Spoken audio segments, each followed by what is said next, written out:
Discuss किए थे. Now our next topic is Nernst equation. Now जैसा कि मैंने लास्ट क्लास में डिस्कस किया था, Nernst equation is a mathematical equation which gives the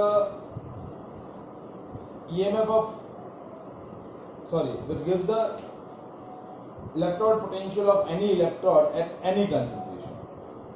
It is a mathematical relation which gives the electrode potential of any electrode at any concentration, and by using this mathematical relation we can calculate the electrode potential of cathode and anode which are used in a galvanic cell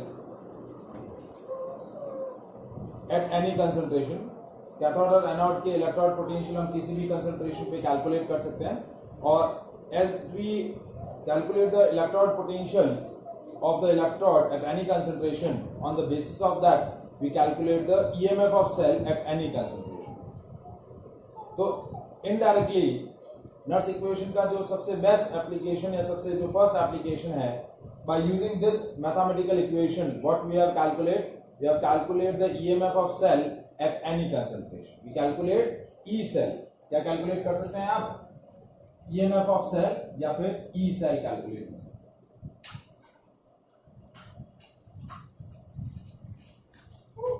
ठीक है. So what is the Nernst equation? Whenever a metal rod is dipped into its electrolytic solution, then each metal atom is in contact with the metal ion. जैसे for example जैसे हमने Daniel cell का working discuss किया, in the Daniell cell zinc electrode dip into the zinc sulfate solution. In this, zinc atoms are basically in contact with the zinc ion, and second जो container है it consists of copper electrode dip into the copper sulfate solution. So in this container, in this electrolytic solution, copper atoms are in contact with copper ions. So whenever the metal electrode dip into its electrolytic solution, metal atoms are in contact with metal ions, and the potential difference between metal atoms or electrode and its electrolytic solution is called electrode potential. ये हम already पहले ही discuss कर चुके हैं. तो Nernst equation क्या बोल रहा है कि suppose if the metal ion accept the electrons and converted into metal atom, if this reduction processes take place, then Nernst equation क्या होगा? The electrode potential of any electrode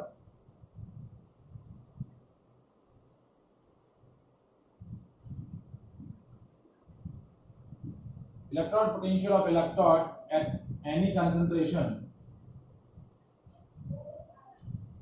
is equals to E is equals to E naught minus 2.303 RT by NF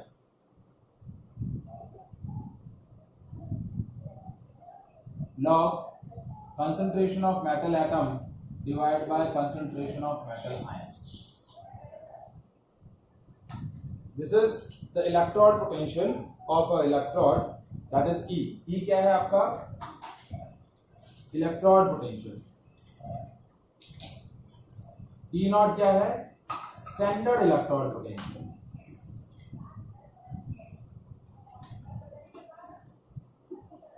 R क्या है आपका? Gas constant, and its value is 8.314 joule kelvin mole inverse. Joule kelvin inverse mole inverse. ठीक है. T क्या है आपका? Absolute temperature, that is in kelvin, and this absolute temperature is basically 298 kelvin. T की value कितनी है? 298 kelvin और 25 degree centigrade. N क्या है? Number of electrons exchange. कितने इलेक्ट्रॉन वो एब्जॉर्ब कर रहा है, ग्रैब कर रहा है metal ion to reduce into the metal atom. और F क्या है? F is Faraday constant.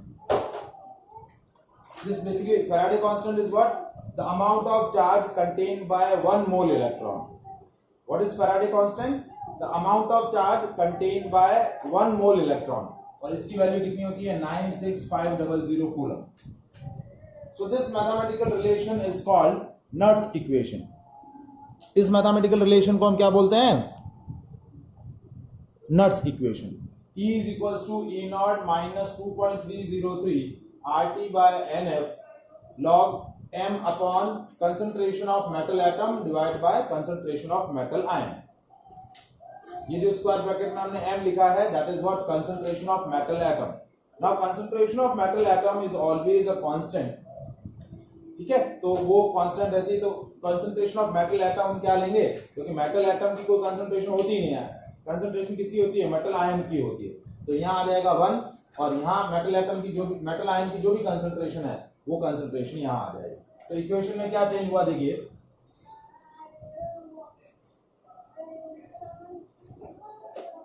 Concentration of metal atom is 1, so E is equals to E naught minus, अब देखिए ये जितने भी वैल्यूज RT की वैल्यू है 2.303 into 8.314 into 298 divide by N into 96500, ये सारे वैल्यूज हमने प्लेस कर दिए. Log 1 upon concentration of metal ion.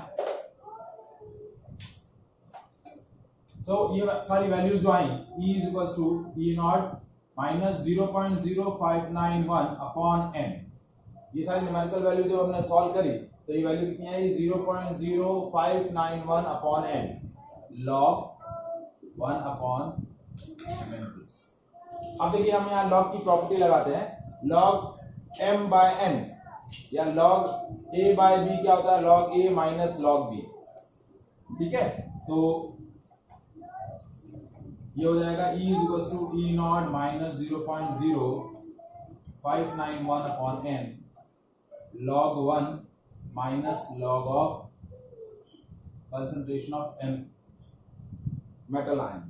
अब log 1 की वैल्यू होती है 0, तब ये जब वैल्यू मल्टीप्लाई होगी तो ये टर्म हो जाएगा 0, ये इससे मल्टीप्लाई होगा तो E की वैल्यू हो जाएगी E not plus 0.0591 upon n log concentration of Mn plus. So that is a final Nernst equation for this process. आपका यदि प्रोसेस ये है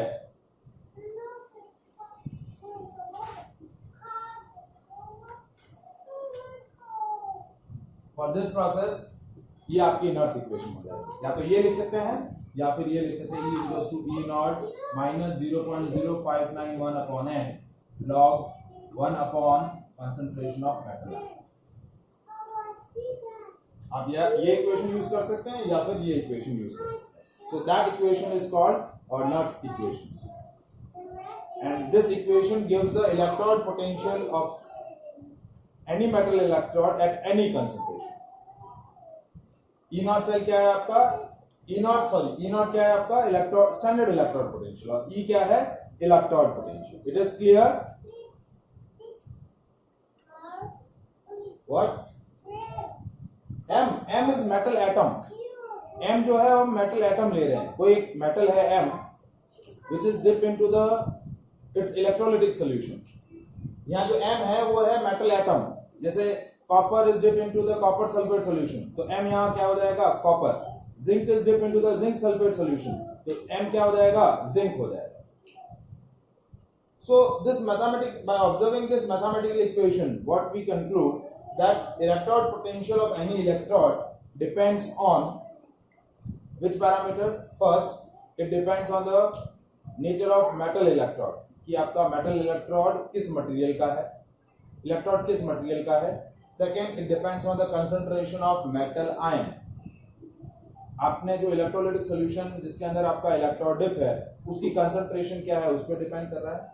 तीसरा, it depends on the temperature. किस पे डिपेंड कर रहा है, आपका टेम्परेचर पे डिपेंड कर रहा है. किस पे डिपेंड कर रहा है, टेम्परेचर पे.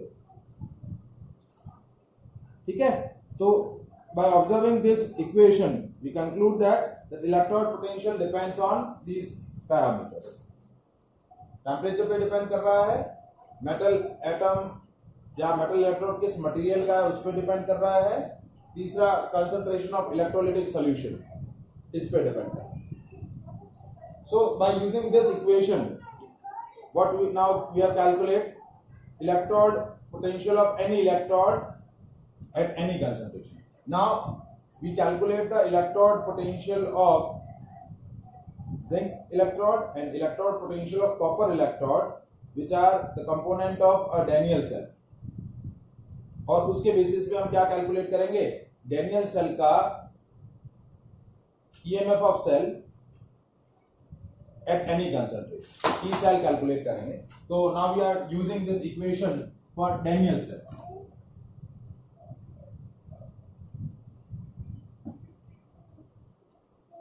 Now EMF of Daniell cell using Nernst equation. Nernst equation क्या है, E is equals to E naught plus 0.0591 upon n log concentration of metal ion. तो देखिए Daniell cell में आपका क्या हो रहा है, zinc electrode is dipped into the zinc sulfate solution. तो वहां आपका रिडक्शन क्या हो जाएगा, रिडक्शन प्रोसेस क्या होगा, zinc atom loses gain 2 electrons and converted into zinc atom. तो इसके लिए हम इलेक्ट्रॉड पोटेंशियल क्या लिखेंगे, E Zn2 plus Zn is equals to E naught Zn2 plus Zn. Basically जो भी हम इलेक्ट्रॉड पोटेंशियल लिख रहे हैं, these are the standard, ये आपका स्टैंडर्ड रिडक्शन पोटेंशियल है और ये आपका रिडक्शन पोटेंशियल है. ये स्टैंडर्ड रिडक्शन पोटेंशियल है और ये normal reduction potential at any concentration. तो सारा प्रोसेस जो होगा वो रिडक्शन प्रोसेस के बेसिस पे लिखा जाएगा. तो E is equals to E naught plus 0.0591 upon 2, क्योंकि इस प्रोसेस में आपके कितने इलेक्ट्रॉन एक्सचेंज हो रहे हैं, 2. Concentration of zinc ion.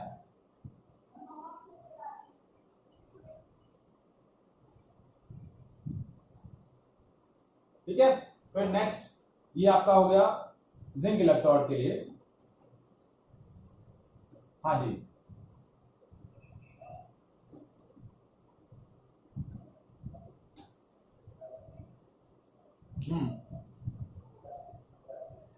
क्या कह रहे हैं बेटा, metal ion is converted into metal atom.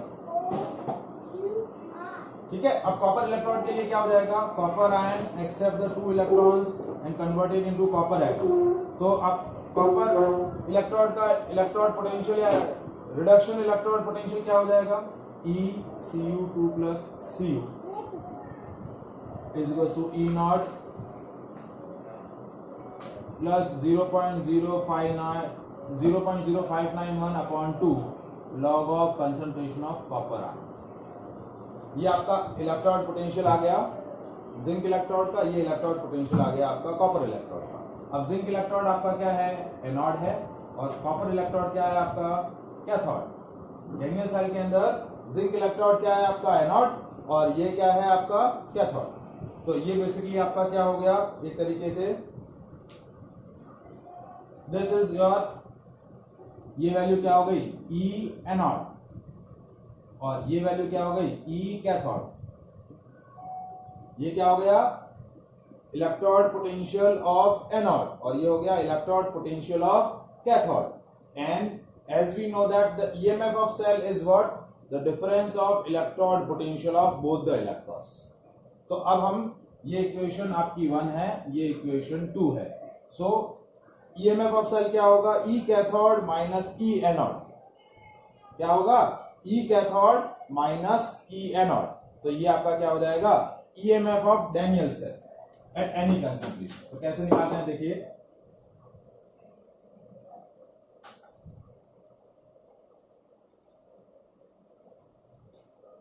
Now EMF of cell, that is E cell.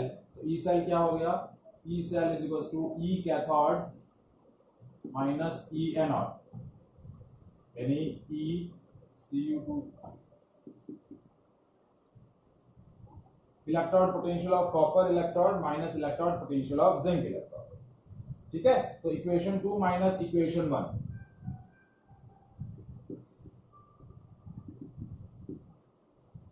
तो ई सेल क्या हो गया, इक्वेशन 2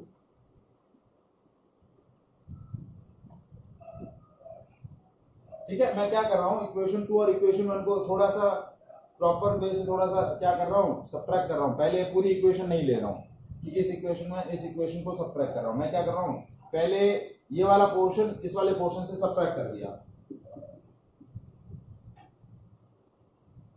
ठीक है। अब क्या लिया, plus 0.0591 by 2 log of Cu2 plus minus log of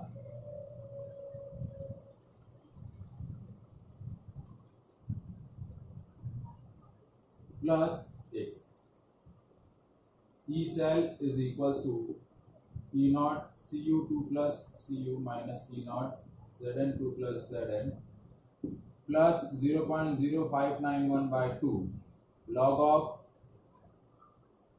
concentration of Cu2 plus minus log of concentration of Zn2 plus। ये समझ में आया। इक्वेशन 2 माइनस इक्वेशन 1 किया तो पहले दोनों के स्टैंडर्ड इलेक्ट्रोड पोटेंशियल को डिफरेंस कर लिया, फिर 0.0591 by 2 कॉमन ले लिया, log of concentration of copper ion minus log of concentration of zinc ion, ठीक है। अब देखिए ये हो गया E cell and this is what E naught cell. ये वैल्यू क्या है, standard electrode potential of cathode minus standard electrode potential of anode, और इसी को हम क्या बोलते हैं, स्टैंडर्ड ईएमएफ ऑफ सेल। ये हो गया ई सेल। अब यहां क्या किया मैंने, माइनस कॉमन ले लिया, 0.0591 बाय 2, ये यहां क्या हो जाएगा, log of Zn2 plus minus log of Cu2 plus. मैंने थोड़ा सा रीअरेंजमेंट चेंज किया है, यहाँ पहले प्लस साइन था, यहाँ अब मैंने क्या किया, माइनस साइन कॉमन ले लिया, तो ये वाली टर्म पहले आ जाएगी, ये वाली टर्म पीछे चली जाएगी, ठीक है। अब यहाँ E cell is equal to E naught cell minus 0.0591 by 2 log of log A minus log B,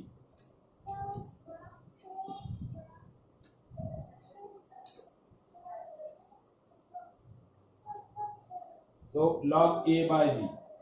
तो ये आपका क्या हो गया, EMF of Daniell cell at any concentration. अब देखिए डेनियल सेल की यदि हम ओवरऑल सेल रिएक्शन चेक करें तो देखिए zinc atom is converted into zinc ion by losing 2 electron, copper ion accept the 2 electron and converted into copper atom. ये anode पर होती है और ये कैथोड पर होती है। तो ओवरऑल सेल रिएक्शन क्या हो रही है, zinc atom react with copper ion and converted into zinc ion and copper atom।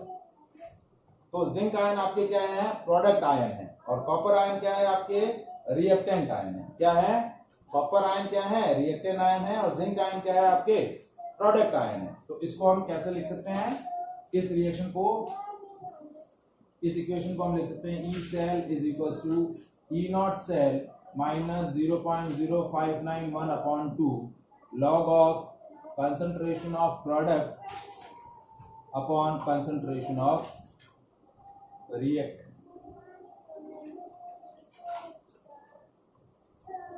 This is the E cell for Daniell cell, EMF of cell for Daniell cell। अब इस तरीके से किसी भी गैल्वेनिक सेल का आप क्या कैलकुलेट कर सकते हैं, EMF ऑफ सेल। क्या कैलकुलेट कर सकते हैं, EMF of cell. Is it clear, समझ में आया ये, ठीक है। यदि मुझे किसी एक पर्टिकुलर केमिकल रिएक्शन के लिए लिखना है तो कैसे लिखूंगा, देखिए नॉर्मल एक जनरल सेल रिएक्शन लिखनी है, ठीक है। जैसे EMF ऑफ सेल,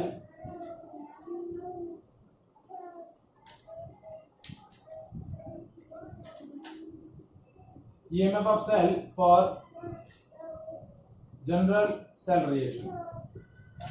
यदि आपकी सेल रिएक्शन इस तरीके से हो रही है और reactant A and reactant B is converted into product C and product D, यानी दो रिएक्टेंट है ए और बी, वो किस में कन्वर्ट हो रहे हैं, सी और डी में। Small A, small B, small C and small D are the stoichiometric coefficients of A, B, C and D respectively.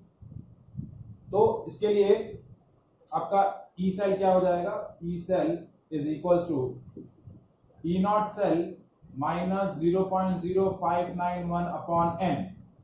N क्या है, वहां हमने डैनियल सेल के लिए वैल्यू 2 ली थी, क्योंकि उनमें सेल रिएक्शन के अंदर नंबर ऑफ इलेक्ट्रॉन कितने एक्सचेंज हो रहे थे, 2, लेकिन यहाँ नंबर ऑफ इलेक्ट्रॉन कितने एक्सचेंज हो रहे हैं, एन। जनरल प्रोसेस है ना, तो नंबर ऑफ इलेक्ट्रॉन एक्सचेंज हर प्रोसेस के लिए डिफरेंट रहेगा।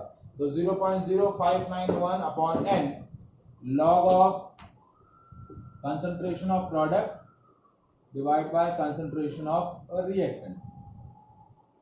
तो ये हो जाएगा E cell is equal to E naught cell minus 0.0591 by 2 log of concentration of product upon concentration of reactant, and the concentration terms are raised by suitable stoichiometric coefficients.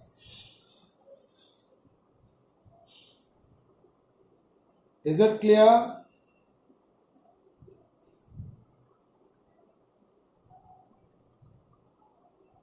Any doubt in that part?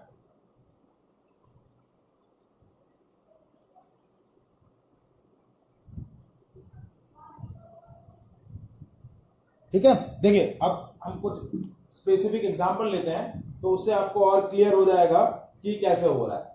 ठीक है, जैसे एक example हम लेते हैं,